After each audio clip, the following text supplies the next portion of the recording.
Welcome, degenerates, to Place Your Bets. I'm Tyler James. He's the one and only Eric Hansen. We cover Notre Dame football, recruiting, and more for InsideNDSports.com on the Rivals Network. And we love to make Notre Dame football prop bets for bragging rights. But unfortunately, my predictions last week fared about as poorly as Notre Dame's offense did, Eric. I finished the week 1-4. You finished the week 4-1. So that's your second week in a row with a 4-1 record.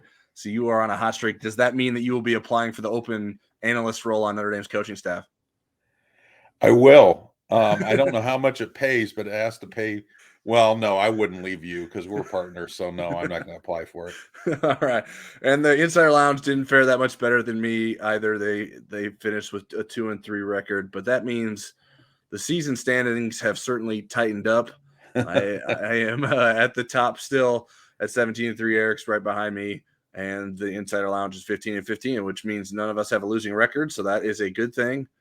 Now let's make some prop bets for Notre Dame's matchup against UNLV when the Irish will themselves try to avoid falling below 500. Okay, before we do that, I have to interrupt you because Bring it. We used to do some prop bets that were non-statistically related, and one of yours was how many names will Brian Kelly mispronounce in his first press conference of the season? And he heard about it and saw it, and I paid the price for it. He made fun of my tape recorder and stuff. I don't think we've done like a non-stat bet since then. No, we haven't. I've eliminated them. Although I guess I could bring them back. So some of them ended up being harder to sort of track down. Harder to track down the answer to. So, Okay. yeah, maybe next time we should do is how many times will Marcus Freeman say execution or execute in the post game press conference. But yeah, no, those were fun. It just added more to my plate to try and track down those answers, and that probably contributed to my lack of actually keeping the standings in our previous format. But I've been keeping on top of it in this format. Okay. So. Maybe we should do fun ones that we just eliminate from the standings in the future. That wouldn't be a bad idea. I would vote for that.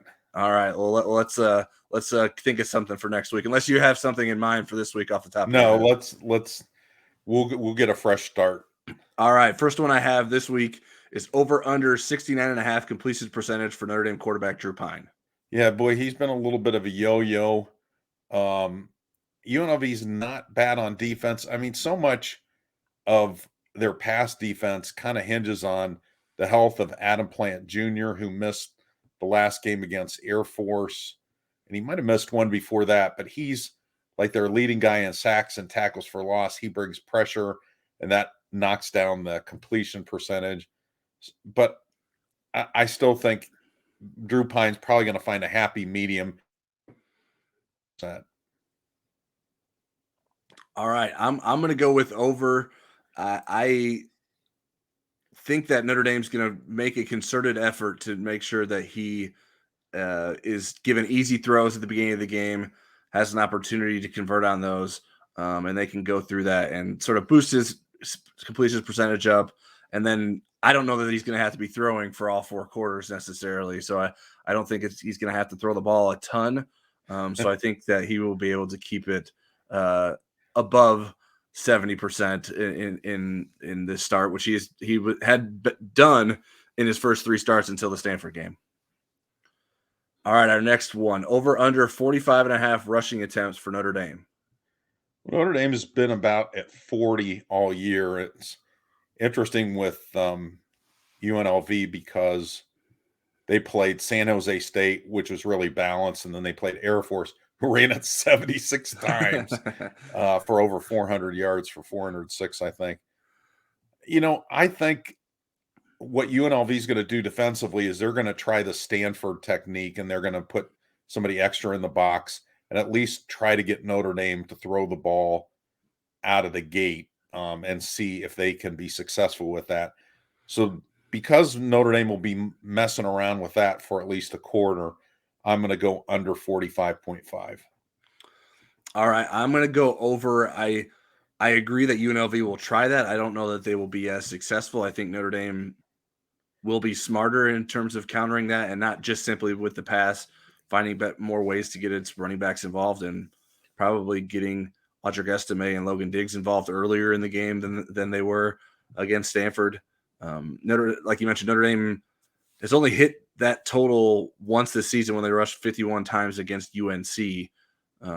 UNLV's rush defense isn't great, but it actually is statistically better than Stanford's for what that's worth. And Notre Dame only rushed 34 times against Stanford. But I also don't think UNLV is going to be able to control the clock in the same way that Stanford's offense helped its defense. So I'm going to go over. I think Notre Dame's going to be able to build a lead and then hold on to it and be able to rely on its running game in the second half to hit the over on that total. Next one, will Notre Dame force a turnover? Was that the one I missed last week? Was that one of the ones last week?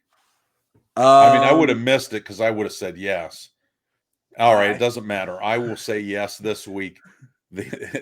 And hopefully the replay official will be on my side in terms of helping me be right. I don't remember which one you missed last week. It might have been sack totals. Did you probably expected them to go, sack totals. Probably expect them to go over the number I had.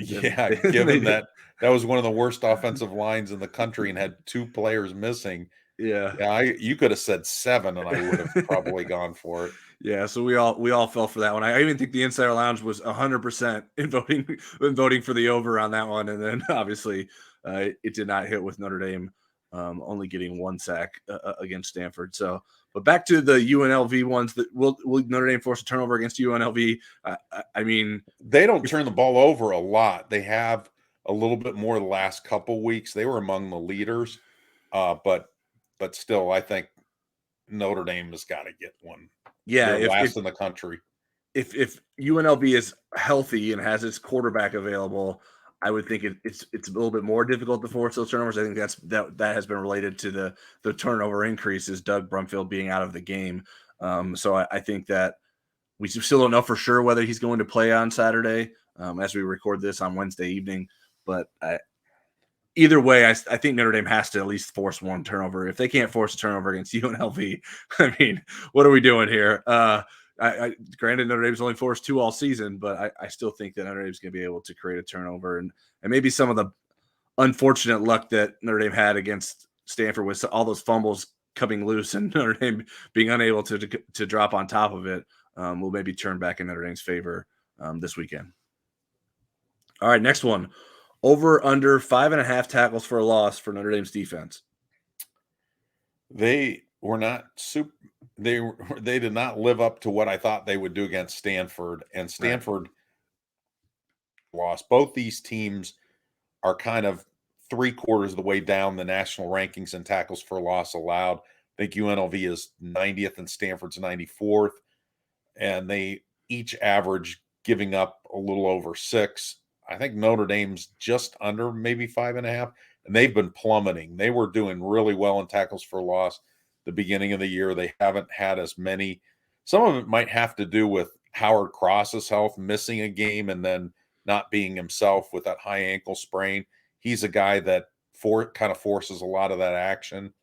So, and it really, for me, depends a lot on the quarterbacks. They've classified Doug Brumfield as day-to-day. It's concussion protocol. They didn't list him on their depth chart. The other 2 guys have started games. Cameron Friel, I think, started like 8 games for UNLV last year, and then and did pretty well. And then Harrison Bailey is a Tennessee transfer. He started a couple games, I think, when he was at Tennessee. So those guys are not as mobile. That's the big difference. Brumfield is a pretty good runner. I'm going to guess that probably Friel's going to play, so I'm going to go over with the tackles for loss total. All right, I'm going to go over as well. I just think that Notre Dame's defense has to be pretty motivated to play better. I know they only gave up 16 points against Stanford, but I'm sure there are a lot of moments they want back in that game. Did not create as much havoc as you would like a defense to do, and I think that should be a really big focus going into this game against UNLV to sort of get right game for the defense. And so I'm going to go over as well. Certainly Howard Cross, the third, being healthier and getting back Jason Adamalola from the rib injury. That would certainly aid Notre Dame's ability to do so. All right, next one. Over under 2.5 red zone trips for UNLV. Well, UNLV has been 7-2, 4-6, 3-2, 1. So in the last two games, it's been 2-1. They've been over that most of the time. I'm going to say that I'm going to go for the under in that. Just a gut feeling. And I think if UNLV is going to score, they're going to, and they will score, but I mean, if they're going to score multiple times, I think some of those are going to be big chunk plays, not plays that originate in the red zone. So I'm going under. I'm probably going to ruin my record. Well, if you ruin it, we'll ruin it together because I'm going under as well. For as poorly as Notre Dame has done when teams get into the red zone, Notre Dame has done a good job of preventing teams from getting to the red zone. Notre Dame has allowed only 14 red zone trips, so that's 2.3 per game. So that would be under this line that I set, and I just don't think that UNLV is going to be able to consistently move the ball into the red zone against Notre Dame's defense. I sort of agree with you that some of the scoring opportunities may be coming from outside of the red zone and being able to strike on some big plays in the passing game potentially. So I'm going to go with under as well. And lastly, let's give our final score predictions for Notre Dame UNLV. Yeah, this is a tough one after last week. I'm a little gun shy here. I think Notre Dame is a 24-point favorite, somewhere around there. UNLV played really well until Brumfield got hurt. And then they lost 40-7, I think, each of the last 2 weeks, and lost it in different ways. I'm going to say Notre Dame 31, UNLV 13. All right. I'm going with Notre Dame 42, UNLV 17. I just think that Notre Dame's going to finally be able to treat a bad team how bad teams should be treated. Not that UNLV is terrible, but certainly it's a team that Notre Dame should be much better than. So I think Notre Dame's going to bounce back. Now UNLV played Cal tough, but that was with Brumfield, and I don't know. They've seemed to have fallen apart the last couple of weeks. I don't think Cal's that good of a team either, but I just think Notre Dame should be much better than it was against Cal. Notre Dame hadn't done too well against those two Bay Area teams, have they? No. And they haven't done well in Notre Dame Stadium, and this will be taking place in Notre Dame Stadium. So maybe they can rid themselves of the unsteady play and have a big game, and we'll see. I mean, I think we've reached the point in this Notre Dame season where nothing can surprise us anymore. We have to expect anything, but if I'm forced to choose, I'm predicting a big win for Notre Dame this weekend. All right, that's it for Place Your Bets this week. Comment below your score prediction and which side you are on for the prop bets. Try to agree with me more than Eric, but if you don't, I won't be upset. If you're an Inside ND Sports subscriber, make sure you log your predictions on the Insider Lounge. And if you want more video content from us, like this video, subscribe to our channel, and turn on your notifications because we will be back on YouTube Monday at 7 p.m. Eastern for Monday Night Live to recap the UNLV game, and again next Friday for the Syracuse edition of Place Your Bets. Have a good weekend.